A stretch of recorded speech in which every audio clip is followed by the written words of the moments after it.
বিকেল পেরিয়ে সময়টা গড়িয়ে গেছে সন্ধ্যায়। গ্রাম্য বাজারে আর দিনের সেই কোলাহল নেই। অল্প কিছু দোকান এখনো খোলা। কোথাও ভাঙ্গা হারিকেনের আলো, কোথাও আধো আলো আধারির মাঝে মাছের কাঁটায় চকচকে ছায়া। বাজারের এক কোণে বসে বিমল আর হরিশ, দুই পুরনো মাছ বিক্রেতা। সারাদিন পরেও মাছ শেষ হয়নি। ক্লান্ত চোখে তারা তাকিয়ে আছে চারপাশে, যেন রাতের বাতাসে লুকিয়ে আছে কিছু অজানা শঙ্কা। বাজার ছাড়িয়ে গ্রামের দিকে যে পথটা যায় সে রাস্তা অতি সুন্দর। দুধারে গাছ, পুকুর, বাতাসে এক অদ্ভুত ঠান্ডা ভাব, আর মাঝে মাঝে পাতার খসখস শব্দ। রাস্তাটা যেন নীরবতার মাঝে লুকিয়ে কোনো গোপন কথা বলছে। পথের শেষ মাথায় একটা পুরনো চায়ের দোকান, রামুর দোকান। রোজ সন্ধ্যার পর এখানে হাসি ঠাট্টা আড্ডায় মুখর হয়ে থাকে চারপাশ। তেমনি আজ রঘু, জয় আর বিভাস তিনজনেই বসে আছে। কাপে কাপে চায়ের চুমুক আর আড্ডায় জমে ক্ষীর। রামু চাওয়ালা দোকানে দাঁড়িয়ে তাদের সাথে আড্ডায় তাল মিলাচ্ছে। কাকা, তুমি যা চা বানাও না, একদম মন জড়িয়ে খাওয়া যায়। কি বলিস যে রঘু, আমি তো শুধু চাই বানাই, এমন কিছু স্পেশাল মিশাই না।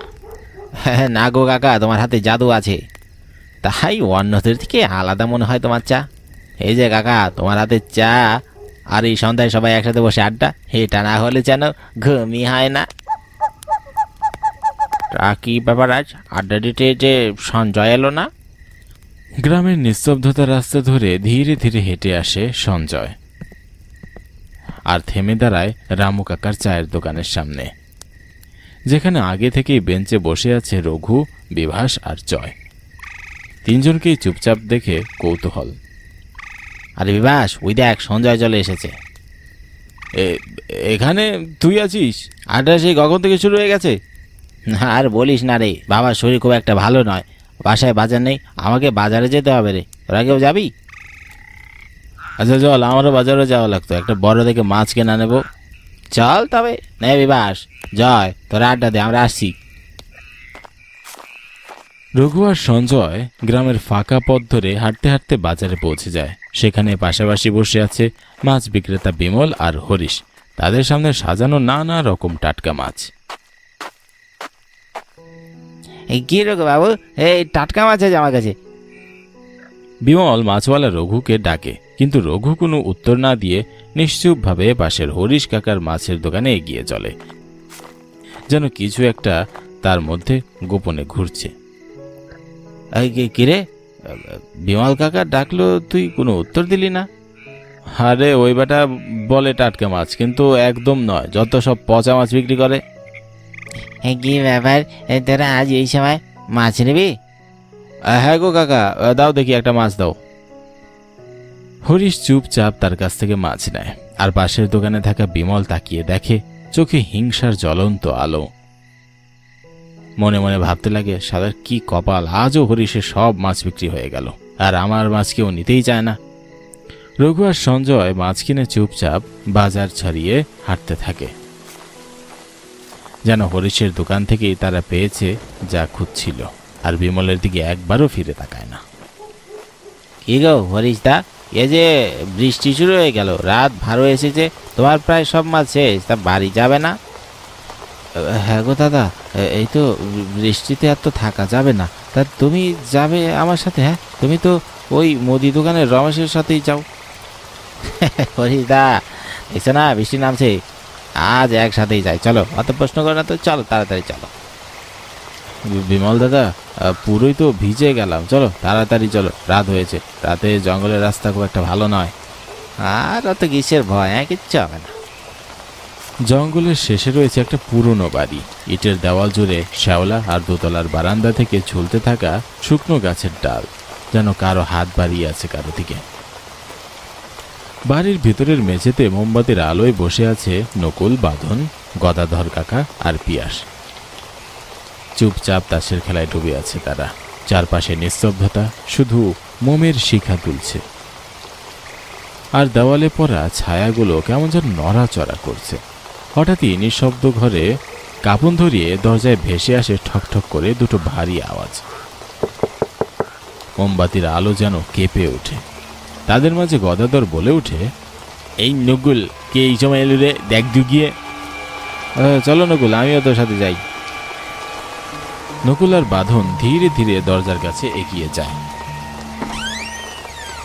ভিজা গায়ে একটা লোককে দাঁড়িয়ে থাকতে দেখে। চোখে মুখে আতঙ্ক, জামা ভেজা, জল টপকে টপকে পড়ছে। তারা কিছুক্ষণ তাকিয়ে থাকে লোকটির দিকে, তারপর বলে ওঠে, কে তুমি? তোমাকে তো চিনতে পারলাম না। আগে আমি একটা বড় বিপদে পড়েছি। আমি আর আমার বন্ধু পাশের জঙ্গল দিয়ে ফিরছিলাম। আমার বন্ধুকে একটি সাপ কামড়ে দেয়, আর ওইখানে শেষ নিঃশ্বাস ত্যাগ করে।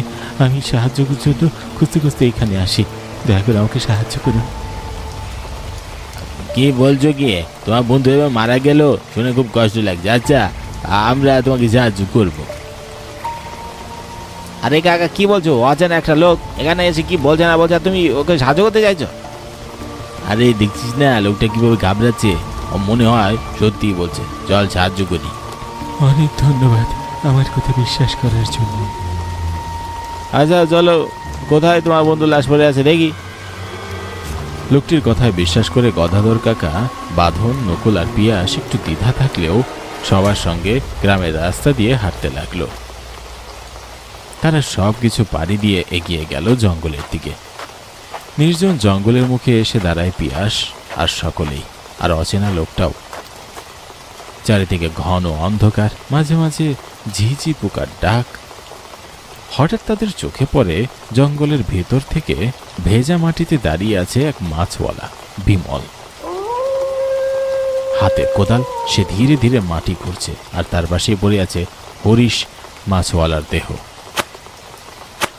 গায়ের কাপড়ে কাদার রক্ত মাখা। এ দৃশ্য দেখে সকলেই চমকে ওঠে। এই কি তুমি এইসব কি করছো? এ তো আমাদের গ্রামে বিমল, পাচ্ছে হরিশের লাশ। এ কি হচ্ছে এখানে? আপনারা আগে বিমলের কাছে চলুন, ওখানে গিয়ে সব পরিষ্কার বুঝতে পারবেন। হঠাৎই সেই অচেনা লোক তাদেরকে থামতে বলে। আগে ওখানে চলুন, সব প্রশ্নের উত্তর পেয়ে যাবেন। তার ঠান্ডা গলা, কিন্তু তাতে একরকম চাপা ভয় লুকানো। বাকিরা একে অপরের মুখের দিকে তাকায়। কেউ কিছু না বলে ধীরে ধীরেই তাকে অনুসরণ করে। বৃষ্টিতে ভিজে গাছের ছায়া ভেদ করে তারা সামনের দিকে এগিয়ে যায়, যেখানে দাঁড়িয়ে আছে বিমল মাছওয়ালা। এ কি বিমল, তুই এখানে কি করছিস? আর হরিশের লাশ এখানে? কে মারল হরিশকে? সারা শরীরে রক্ত মেখে আছে, আমার মাথায় কিচ্ছু কাজ করছে না। তোমরা এখানে? আমি তো কিছু করিনি। বিমলের কথা রেশ মিলিয়ে যায় নিস্তব্ধতায়। আর ঠিক তখনই হাওয়ার গতি বেড়ে যায়, চারপাশে অদ্ভুত শো শো শব্দ, আর সবাই চমকে তাকায়। কারণ সেই অচেনা লোকটা, যাকে এতক্ষণ অবধি তারা নিজেদের পাশে দেখছিল, তার মুখ আর শরীর কিরকম ভাবে বদলে যায়। চোখ দুটো লাল হয়ে ওঠে। লোকটার গলা বদলে গিয়ে ভেসে আসে ভয়ঙ্কর স্বর। চারপাশে বাতাস ঘুরতে থাকে আরো জোরে। হরিশের আত্মা ফিরে এসেছে। তোমরা জানতে চেয়েছো না এই বিমল কি করেছে? শোনো তাহলে তোমরা।